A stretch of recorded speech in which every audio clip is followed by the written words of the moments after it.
Car Cost Canada provides the dealer cost, a list of rebates, plus discounted interest rates. The link is in the description below.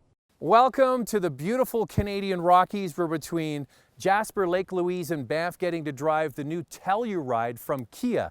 Now, Telluride is a high-end ski resort in the Rockies, bit in Colorado. We're here in Alberta. A beautiful location for what I think is one of the best-looking new utilities to hit the road. So that's what we're going to do. Hit the road, and I'll tell you all about it.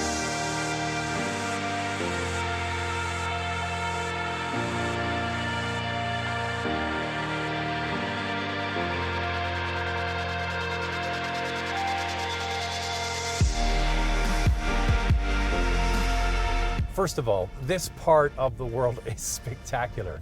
I've been to Telluride and I've been to here in the Canadian Rockies. I'm a bit biased. I think the Canadian Rockies are just a little bit more spectacular. And what else is spectacular? This Telluride. I gotta tell you, they absolutely nailed it when it comes to design. Design is so important.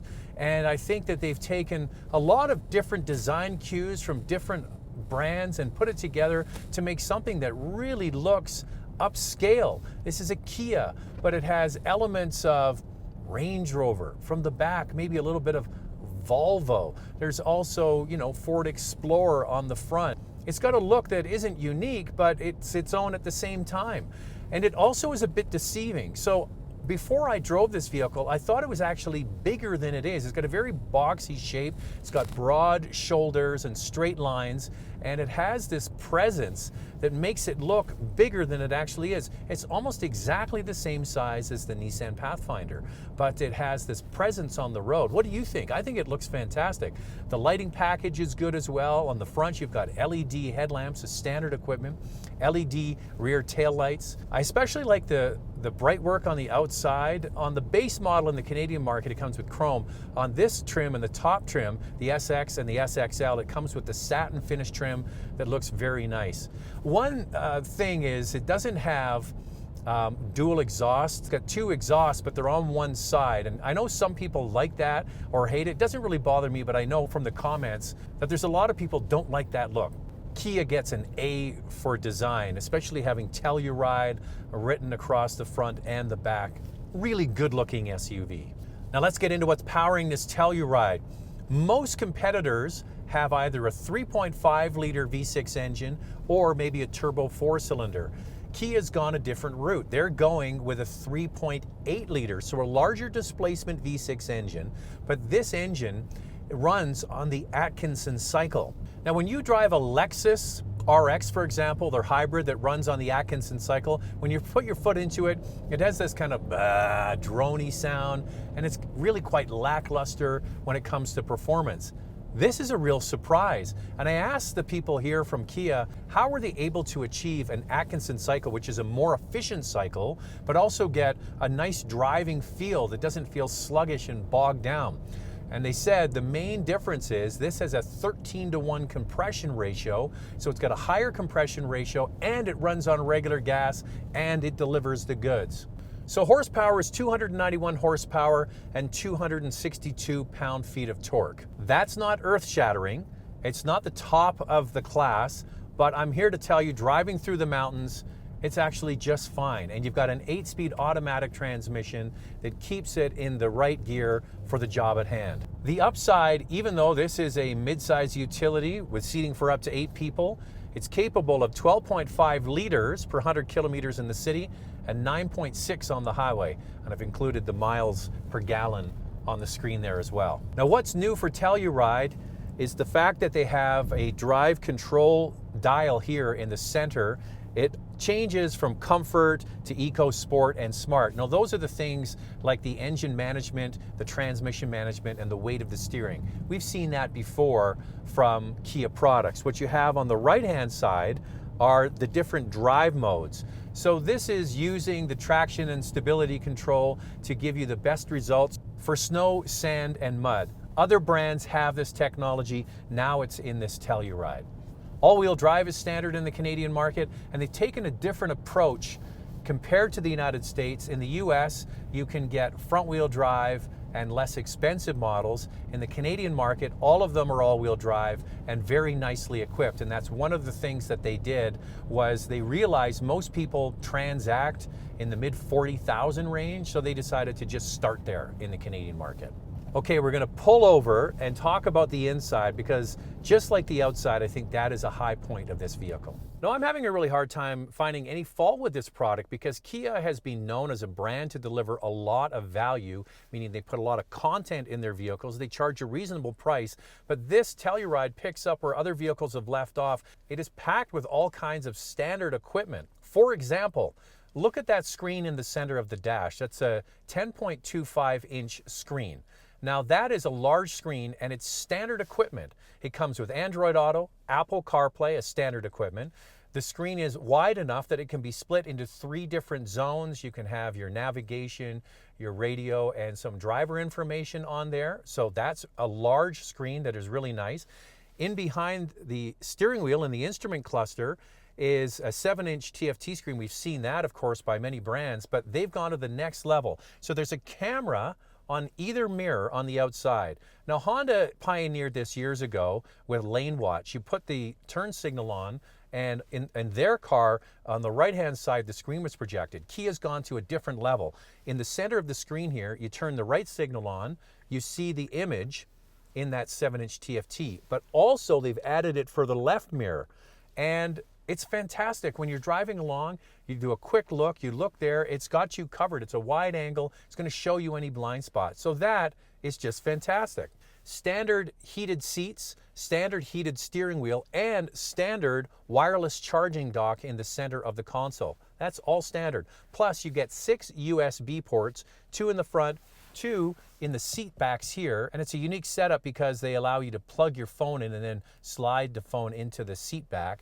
And there's also USB chargers in the back, and they're all high-speed chargers. So these are the small things that have been thought through that make it really quite nice. So that's all on the base model. When you get into the one that I'm driving here, that's where leather starts. So the base model, you get faux leather. The good thing about faux leather, it holds up for many, many years. So you get leather here. You also get the 6-way power passenger seat and the driver memory system, the Harman Kardon stereo, and it goes up from 18-inch wheels on the outside to 20-inch wheels. So that's the one that we have here. All the vehicles are equipped the same way on this trip. We don't have the top SXL. Now the back seat is really quite roomy. I sat back there. There's plenty of leg room. The floor is almost perfectly flat. There's headroom. You can slide the seat fore and aft. Now, speaking of the rear seat sliding fore and aft, it's really easy to get into the 3rd row. You just push a button and the seat slides forward automatically. Getting into the back is no issue at all. Even for adults, you can use that if you needed to. Usually it's for smaller children, but you know, this is a big vehicle. Kia claims with the 3rd row of seats up, they have the most interior space of their competitive set. I question whether Atlas maybe has more, and I think it does, but direct competitors like Pathfinder and Highlander, I'll take their word for it. Underneath the back is a large cargo bin. It has a divider that can be slid into place to stop items from sliding around. You can put the seats down easily, and then when you want to have the most space, they have switches at the back you push, and it folds the 2nd row of seats down, so you have an entirely flat cargo area. So big and useful. What you expect in this class. If you go to the very top unit, you get captain's chairs in the back seat. They upgrade the leather to Napa, and the 2nd row seats are heated and ventilated. I got to tell you though, the base model, other than the 18-inch wheels, would be everything that I could ever want. And here's the other thing that Kia has been doing very well, with sister brand Hyundai as well.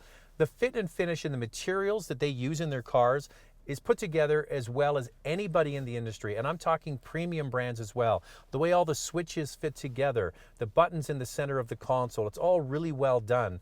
The wood is not real, it's faux wood, but you know what? In this class of vehicle, it's not a premium car. I give it a pass. Big pano roof as well. There's one here and there's one in the back. So let's get on the road and I'm going to tell you a little bit more about the way this drives. So for those that follow the auto industry, you know over on the Hyundai side, they're developing a utility the same as this. It's called Palisade. This is Telluride, both cool names, I think. They're built on the same platform, share the same engine and components, but The Kia people here tell me they tune their suspension differently. This is going to be a little bit more connected feeling than the Hyundai product. Now, we don't have Hyundai here to tell us differently, and I will get a chance to drive that vehicle, but it's going to be in June. But this vehicle is different in the design and also the different features that they put inside. Now, how is the ride? The ride is very good. It's not sloppy at all. The steering is good. Kia and Hyundai products for many years had horrible electric power steering. Now it's fine. It's to the point where you don't realize anything's going on. Now, speaking of steering, because we're driving through a national park, I've been using the cruise control. There's, police around. They don't want you to speed in the national park. You set the cruise control, and when you do that, it has the driver assist for lane keep, and it's very good. Usually systems like this are intrusive and the car kind of ping pongs between the lines. Okay, watch this. Take my hands off the wheel. We're coming up to a corner. This is usually the acid test for these things.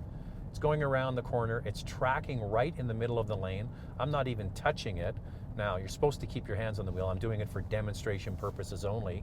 So we're going around another bend now, and now it's asking me to put my hands on the wheel. It says, okay, I've done that, and it's so good. I've been driving through the park here, and the car, for the most part, has been doing the driving, and I'm babysitting it.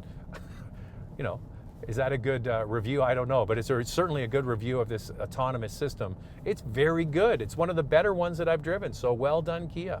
Of course, you can switch it off and do all the work yourself, which is what I typically like to do. The biggest takeaway from this vehicle, the engine, surprised me the most. 3.8 liter, I thought, okay, it's going to be kind of boggy with the Atkinson cycle, the more efficient cycle, but it's not. You put your foot into it, and it has some response. Typically, this style of engineering does not. It's been passing okay. Like I said, it's not top of class for power, but for most people using it every day, absolutely fine. They benefit from having a big vehicle and having good fuel economy. Engine's a strong point. Interior is really nicely equipped. I like the styling on the outside, and my favorite feature is the little camera thing in the middle. I think that is really cool and very useful. But the big question, what's the price? This vehicle starts in the Canadian market at roughly $45,000. If you get this SX, it's $50,000, and the SXL is $54,000. That's the only knock I have against Telluride. They don't have an entry-level sort of budget version for the Canadian marketplace. They've equipped this Telluride very well for the Canadian market, but they have a corresponding price tag. Here's the thing is most people shop in this $45,000 range anyway, but they don't have an entry-level sort of cheaper version. That's the only knock I have against it.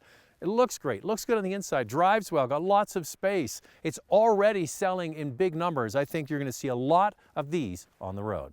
Car Cost Canada provides the dealer cost, a list of rebates, plus discounted interest rates. The link is in the description below.